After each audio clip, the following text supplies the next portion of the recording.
Good. I welcome you back after the break for the fourth section, but not the final program point, which is about the upcoming. You might notice that we started from the origins, then we come over to the transitions, the change.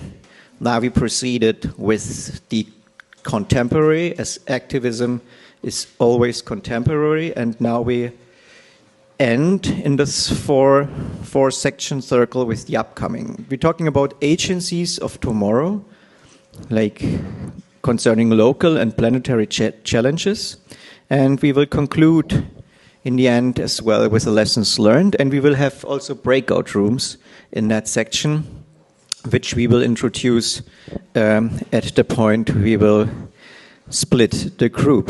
The topic of the last section deals with future prospects based on current and future development, and of course on policy goals, including comparisons of local future concept, urban development agendas across Central European cities, and taking into account exemplary local and also overarching European and global framework conditions and objectives. The workshop talk will take a deeper look after we hear 6 presentations, which we will introduce step by step. We'll take a deeper look to compare different constellations of existing and newly emerging challenges and opportunities, because we, of course, have to be aware that there will be challenges emerging which we might not consider now. Probably we will come to that. If we're very good, we just understand what's the current challenges. The discussion will be expanded to breakout rooms, which I said, and the idea is that we can explore different present changes and challenges. We will later say how will we break it, but we will break it accordingly to the speakers and the examples we have in the impulse statements. Yes, then we have a lessons learned question. I'm just introducing it now. How can we pursue, sustain, and in the best case, transsectoral agencies for a better future? What we all can understand about that should be getting clear probably during the next hour and a half. After that, we will probably 1:15, I think, the statements, and then we will have a short round in a general audience, and then one part will go downstairs and one part will be here. So that's for the introduction of the section, so you know what you can expect. And so my big pleasure is to introduce the first speaker to you, and also my co-moderator and section host, Ruta Leitanaite. She's an architect, she's a curator, she's a critic, a writer, a lecturer, and else. She is a board member, also beside of the Architects Association of Lithuania, which is probably the much bigger and honorable organization, also a board member of the coordination board of our ETOM NEB-Lab. And she's a member, or she's the founder of the project UREHERIT. I hope I pronounced it rightly. It's a very difficult word, and I think it's also a very complex project, because if the word is already that complex, the project must be even more complex. And but that's exactly what Ruta will introduce to you. And she's also representing the Architects Council of Europe, where she chairs the Solidarity with Ukraine task force. And I think you also introduced successfully a lab, a NEB, an European Bauhaus lab. About that, probably you will touch it as well, or not in the presentation, but in the discussion. Yeah, that's the basic information for the upcoming speaker, and I just have to start the clock. Yes, the floor is yours. Thank you, Robert, and 10 minutes are mine. UREHERIT, it's not that complicated. U is for Ukraine, RE is for recreation, and HERIT is for heritage. So I will do a presentation on the topic that we are analyzing those 2 days. And as Robert mentioned, this session is about future. So when we talk about the future, what country is better example for the future than Ukraine? Next, please. What is the UREHERIT project? So UREHERIT project has a longer name, which is Architects for Heritage in Ukraine, Recreating Identity and Memory. This is a project supported by Creative Europe. Myself, I am the coordinator of the project, and the main applicant is Architects Association of Lithuania, but there are many more of us. Next, please. So there was a call after Russia invaded Ukraine in 2022, February. In autumn, European Commission opened a special program to support Ukrainian displaced people and the Ukrainian cultural and creative sectors. Next, please. We applied. There was a chance for only one application to be given a grant, and we won. So we are a consortium of 13 architectural organizations from European Union and Ukraine. So architectural associations, universities, chambers from Lithuania, Sweden, Austria, Romania, Italy, Germany, Estonia. As an associated partner, we have Architects Council of Europe, and we have 3 organizations from Ukraine as the partners. Next, please. What UREHERIT is about? It's about cultural heritage. It's about building competence of cultural heritage specialists in Ukraine, which are mainly the architects, of course. This is a soft project. We are not building anything.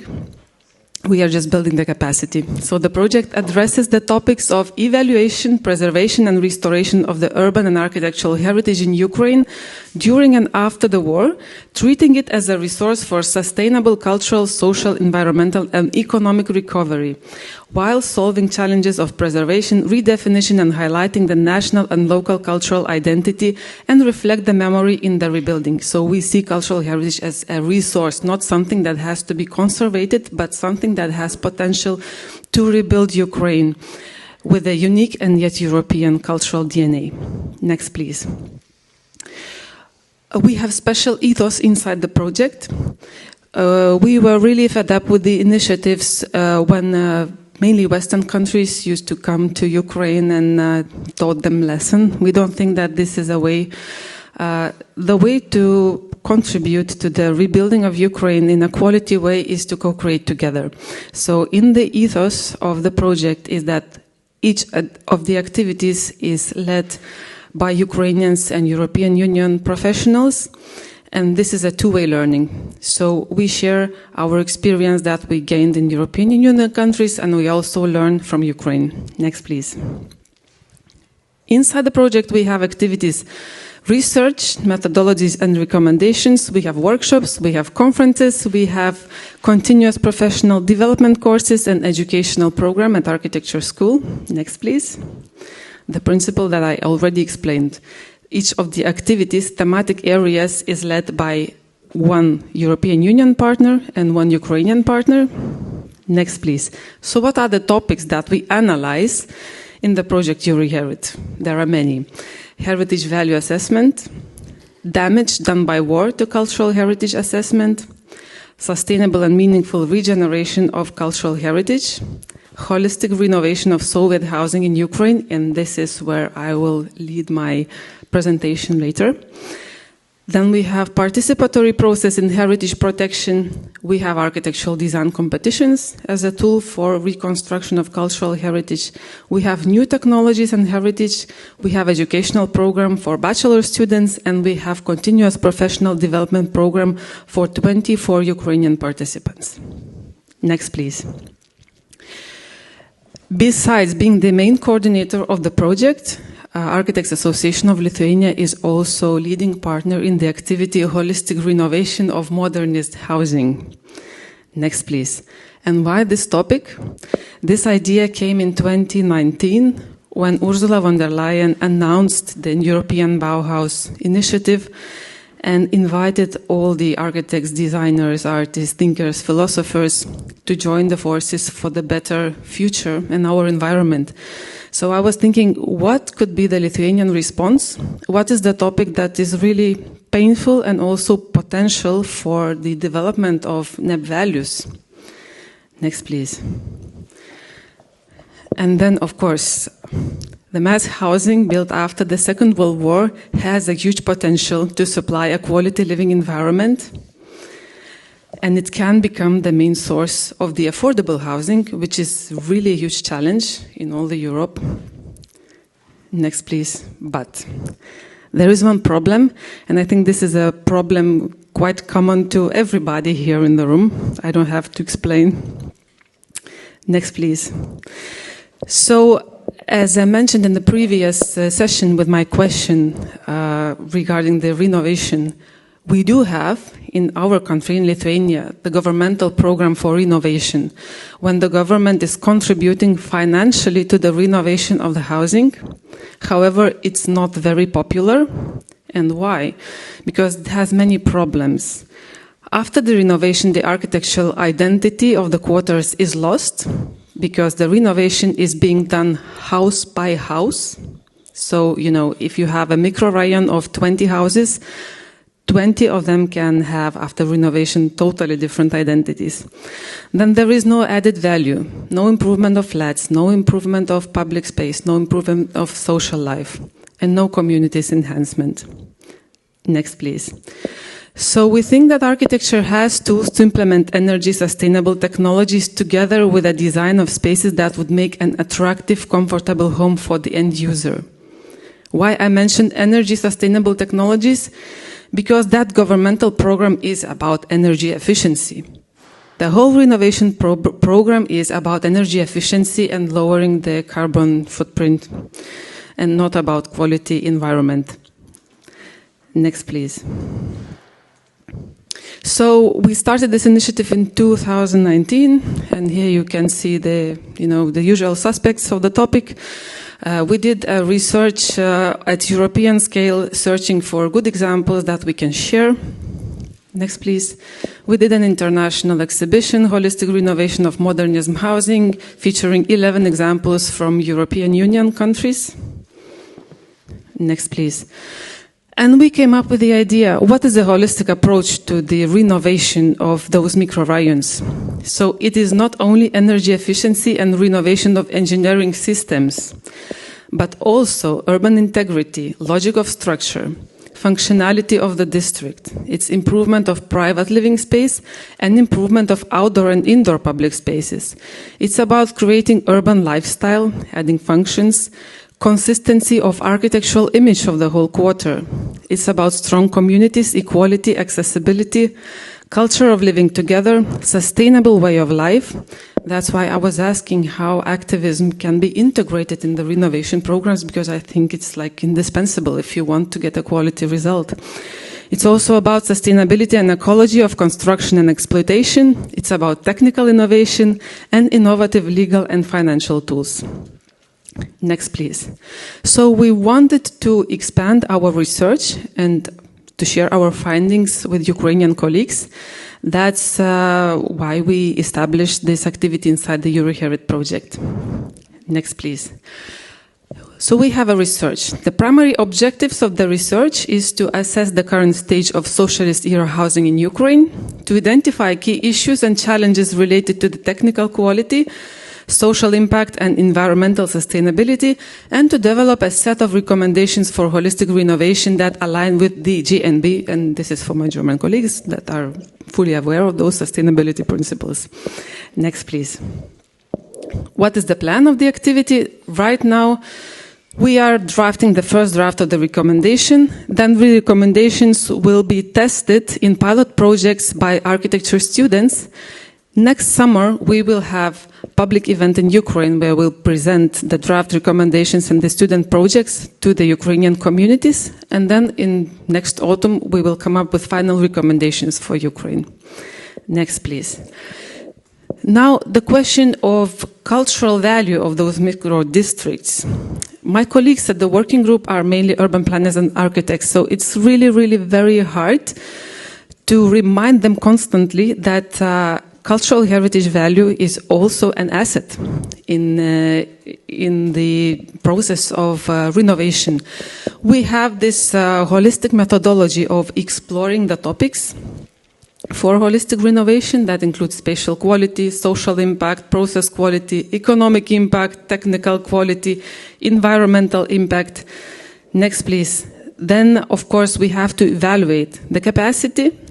Implementing the recommendations needs right people with right skills and competences. Then the ambition. Recommendations need the right level of ambition that can be achieved, because in Ukraine, you cannot leapfrog from 1 to 10 in one leap. It has to go gradually. Then the context. Recommendations need to be tailored to location and time. Recommendations need the right conditions and cannot be implemented all at once. So step by step. Next, please. So we started with the implementation of needs analysis. We analyzed the scope of the damage, the demand, the spatial quality, social impact, process quality, economic impact, technical quality, and environmental impact. And I think that most of this information was presented yesterday by our Ukrainian colleagues, like Member of Parliament Anna Bondar. I will just mention that according to the data that we acquired, the total area of damaged or destroyed housing exceeds 83 million square meters. This makes up 8.2% of the entire housing stock of Ukraine. So the most damaged regions include Donetsk, Kharkiv, Luhansk, Kyiv, and Mykolaiv Oblast. Next, please. And then we come up to the cultural heritage value analysis. We define that the values that we will analyze are social, historical, urban, aesthetical, and technological. So we go beyond the traditional understanding what is cultural value. It's not only the artistic thing, it's also social, it's also historical, even technological. This analysis has to be done before making project of renovation. It usually never happens in the case of renovation, at least in Lithuania. There's no analysis at all. And this analysis encompasses also the original project, social polls, technological research of the building, and so on and so forth. Next, please. Trying to evaluate what are the values in those micro-rayons, we did the job that we did yesterday, in fact. What is the positive and what is the negative of those micro-rayons? In white you have the neutral criteria. So historical values. What is the positive about the micro-rayons?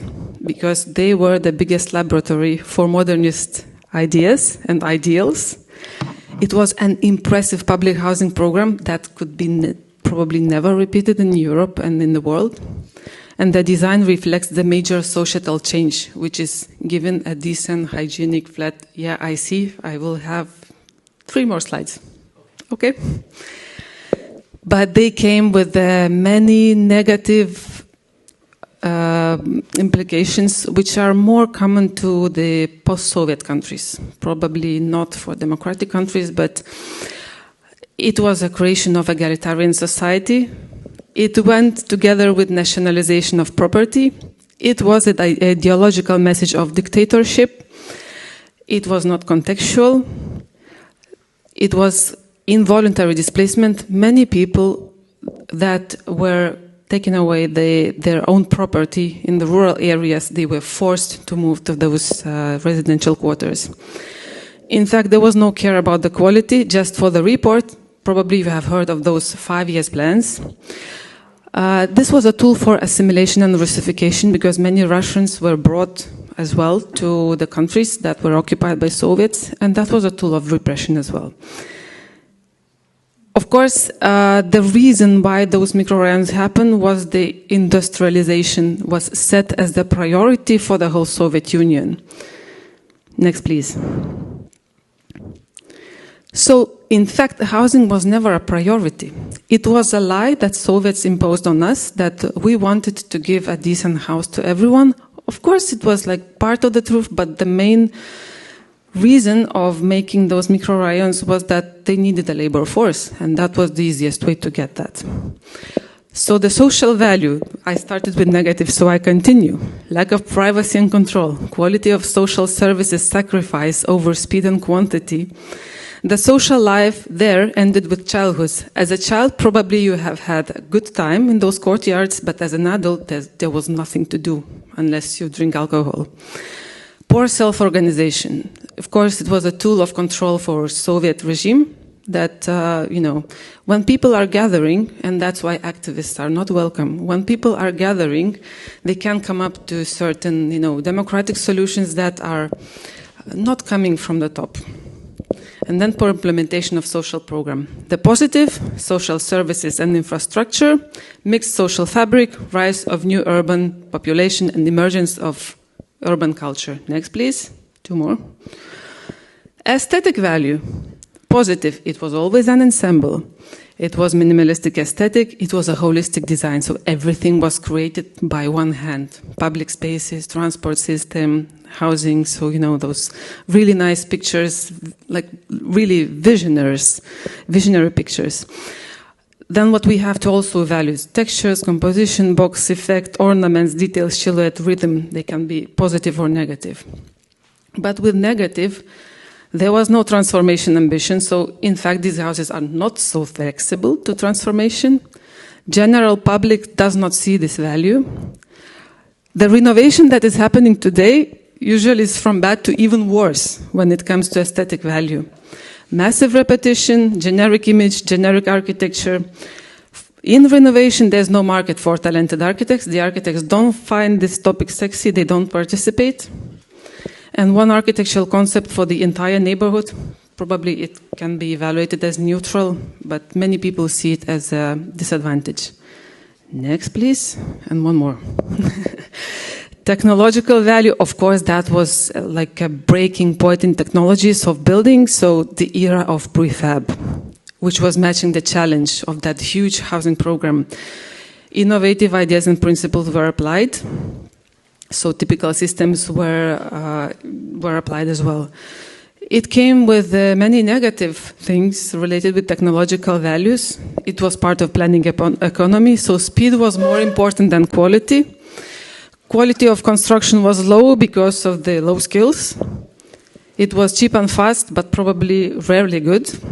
The bad maintenance after the implementation. Ground for corruption, it was not flexible, very inefficient and wasteful, so Ursula von der Leyen wouldn't say yes to those projects today.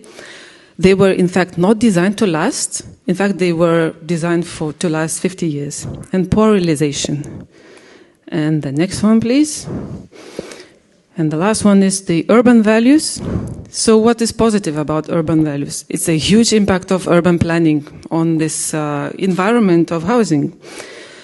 We have unique pattern of building groups, we have system of public spaces, we have mobility network, we have landmarks, we have lots of space and greenery. We have new type of thinking. Those plans on paper were quite complete, and it was about high density, which was kind of a new thing. And one more, sorry, it's also about urban values, but about negative. So it was supporting the planning economy. It was modern only at the time of construction, mostly monofunctional. So today we are facing that legacy, Soviet urbanism in liberal economy, which is incompatible with contemporary urban thinking. We have gap between current legal norms. These are difficult to adapt and not flexible. And here I will end with cultural values. So we are in the middle of our research. I will not give away the secret of the recommendations. You will have to wait until the next autumn. But please follow the project. If you are interested to contribute to rebuilding of Ukraine, you can also reach out for me. And now I will give the floor back to Robert, who is trying to kill me with his glare.